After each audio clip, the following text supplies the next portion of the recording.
Salut à vous tous, ici Jeff Rose et bienvenue comme vous savez tous les mercredis, c'est Did Star System DSS. Bon, bref, j'ai fait ma performance de Pop-On Girl et, oh oui, on pourrait dire Pop-On Boy en même temps parce que oui, je suis un Pop-On Boy en même temps de vous faire, donnez-moi un D, donnez-moi un S, donnez-moi un S, et puis vous avez dit Star System. Wouhou! Bref, en tout cas, je me suis éclaté. Bref, maintenant, je rentre mon costume de Pop-On Boy pour être le costume de, de Jeff Rose. Bref.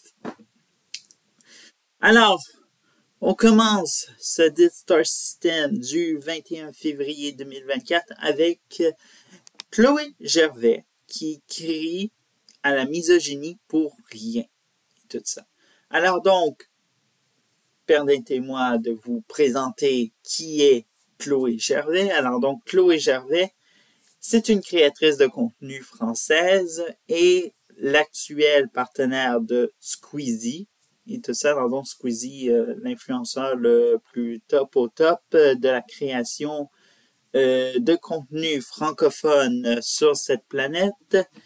Et, dites-vous que un immense scandale secoue la planète TikTok puisque Madame Gervais, depuis le 10 février, a déclenché une énorme controverse absolument pour rien, ou même un scandale pour rien. Et tout ça.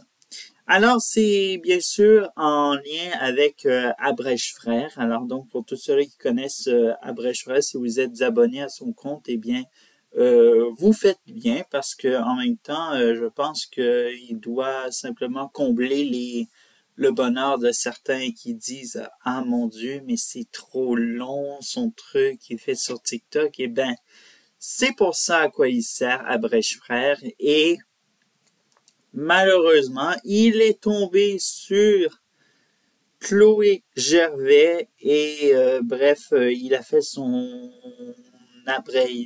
abrégeage, qu'on pourrait dire. Et tout ça, il a abrégé une des vidéos de Madame Gervais. Et qu'est-ce qui s'est passé? Eh bien, Madame Gervais n'était pas du tout contente.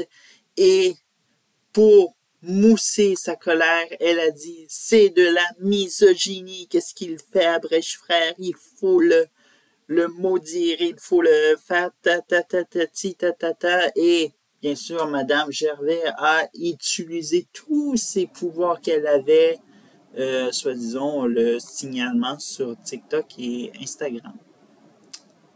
Oui. Et en même temps d'envoyer ces singes avec des ailes qui sont des nanas folles et naïves pour attaquer Abrèche Frères. Ouais. On se croirait dans un épisode du Magicien d'Oz avec la sorcière et les singes avec des ailes. Bref, alors donc j'ai beaucoup étudié mon cinéma, comme vous voyez. Mais bon. Et là, depuis hier, c'est tombé. Chloé Gervais, cette créatrice de contenu, ou plutôt cette créatrice de calomnie maintenant, s'excuse et en disant que finalement c'est pas de la misogynie ce qu'il a fait. C'est ça. Alors donc, je sais pas comment on pourrait appeler ça, être bipolaire ou quelque chose de même. En tout cas, moi ce que je conseillerais à Squeezie ou encore même à Chloé Gervais, c'est qu'elle aille consulter un psychologue pour savoir si ça va très bien dans sa tête. Parce que, évidemment, on ne crie pas à la misogynie. La première chose, et tout ça. Et vous avez vu qu'est-ce que ça fait. Alors donc, on souhaite la justice pour Abrèche Frères. Autre nouvelle maintenant. Alors donc, Jennifer Lopez est-elle démodée avec This Is Me Now? Alors donc, comme vous le savez, Jennifer Lopez a lancé son premier album depuis 10 ans. Imaginez-vous, 10 ans d'absence sans album de Jennifer Lopez et la chanteuse, actrice, je sais pas, en tout cas.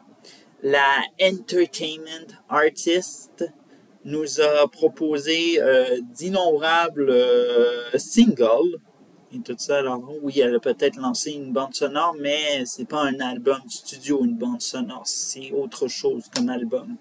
Mais bon, elle est revenue avec This Is Me Now et bon, on essaie d'avoir un son année 2000 pour retrouver le public cible, bon, pop, R&B, bref, ça nous rappelle beaucoup l'autre This Is Me Then, mais bon, c'est This Is Me Now. Et on sent que c'est démodé, hein? On s'entend-tu que les artistes de la musique latine sont retournés aux sources et puis que Jennifer Lopez est la seule qui est démodée actuellement. En plus, elle a sorti de bons sons, soit disons-le, qui soient dance, musique latine, urbain, en langue espagnole. Elle aurait pu faire un deuxième album espagnol. Je sais pas, mais pour moi, c'est ça mes déceptions. Alors donc, il y a beaucoup d'attentes qui étaient prévues, mais bon, on sent que cet album est peut-être à côté de la plaque. Bref. Maintenant, toujours dans la musique, nous allons parler de Shakira qui va nous lancer album studio ou plutôt une deuxième compilation studio parce qu'on sent que depuis l'album Eldorado, on ne sait pas qu'est-ce qui se passe avec Shakira, mais on sent qu'elle est en panique parce que elle sent que ses albums ne se vendent plus comme auparavant et bref, voilà qu'est-ce qui arrive. Alors donc, un album qui est prévu en mars avec un titre en espagnol beaucoup trop long et qui est très difficile à prononcer. Je tiens à vous dire que au Canada, on ne parle pas espagnol et no comprendo en espagnol, là, bref, voilà. Alors donc, bien sûr, ça va inclure toutes les collaborations, toutes les singles qui ont été faits précédemment. Bref, alors donc, on parle de 16 chansons, mais au final, rapetissez ça plutôt à 10 chansons parce que le reste, c'est, comme je vous l'ai dit, c'est du matériel précédent d'autres artistes qu'elle a fait des collaborations. Ça peut être des singles. Bref, alors donc, on sent que Shakira, elle est un petit peu mélangée. Bref. Alors donc, voilà. Qu'est-ce qui arrive du côté de Shakira?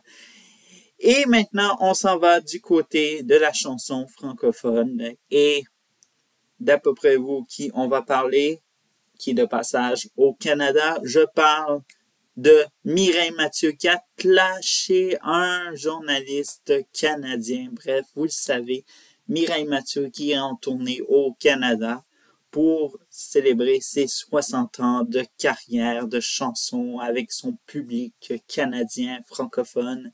Bref, quel magnifique cadeau qu'elle peut faire à ses fans et pour elle-même, évidemment. Et lors de son passage, évidemment, il a été question, bon, de rencontrer des journalistes pour, bien sûr, de parler de ce qu'elle a, pour parler de son amour, évidemment, pour ses fans canadiens francophones. Un journaliste, celui de Radio-Canada, a posé la question de qu'est-ce qu'elle pensait de la guerre entre la Russie et l'Ukraine. Et question, tout ça, Mireille Mathieu clash dans l'âme et plutôt spécialiste de clash dans la matière, en disant qu'elle ne faisait pas de la politique. Alors donc, les journalistes militants pro-Ukraine, ne discutez pas avec Mireille Mathieu, elle va vous clencher en disant qu'elle ne fait pas de la politique et elle a dit que les Russes, le peuple russe plutôt, est un pays qui a beaucoup souffert, qui a une très belle culture et qui adore parler la langue française. Bref, moi quand j'ai entendu ça, bref, c'était de la musique à mes oreilles et tout ça. J'ai l'impression que c'était une nouvelle chanson. Mais bon, je préfère plutôt une femme amoureuse, bref, de son répertoire. C'est incroyable cette chanson-là. Même si c'est une version française de Woman in Love de Barbra Streisand, mais bref. En tout cas. On poursuit désormais. Alors donc, Machine Gun Kelly nous présente son nouveau et énorme tatouage noir. Et tout ça, vous avez très bien entendu. Et là, il y a une question que je me pose. C'est quand ça s'arrête, les limites du tatouage? Parce que, soit disons-le, Machine Gun Kelly avait des multiples tatouages sur le haut de son corps, bref. Et là, il a un énorme tatouage noir, mais allez voir les images, c'est totalement ridicule. Une chance que j'ai pas le montage, parce que sinon, j'aurais eu de la misère à faire du copier-coller, le poser ici, c'est pas beau et tout ça. Alors donc, bref, je pense qu'on va passer au moment vedette parce que vraiment j'ai le tatouage de Machine Gun Kelly, le nouveau, me dégoûte. Bref. Alors donc, c'est le moment vedette.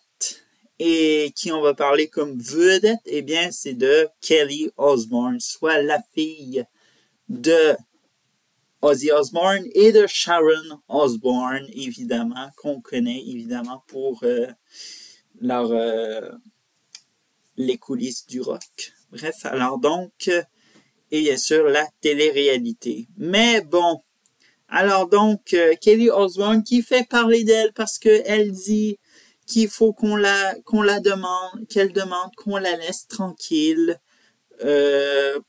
pour se droguer aux Ozempic, mesdames et messieurs. Et oui, Ozempic, c'est un problème de santé publique parce que, sachez-le ou non, il y a des gens qui n'ont pas compris que c'est un médicament contre le diabète.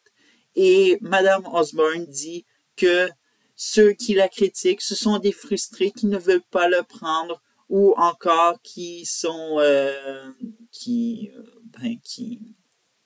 détestent les gens qui prennent ce truc-là. Alors donc, réponse à Madame Osbourne, eh bien, Madame Osbourne, si vous souffrez de diabète, je pense que vous serez plus en colère que actuellement que vous vous droguez avec ça parce que littéralement, le Ozempic, ça donne une apparence aux gens qu'ils ont trop pris de drogue et évidemment, on l'a vu avec Amy Winehouse, évidemment, c'est très désastreux. Alors donc, bref. Alors donc, c'est tout pour ce Did Star System. Alors donc, on se revoit mercredi prochain, hein? Parce que mercredi, c'est Did Star System. Ciao!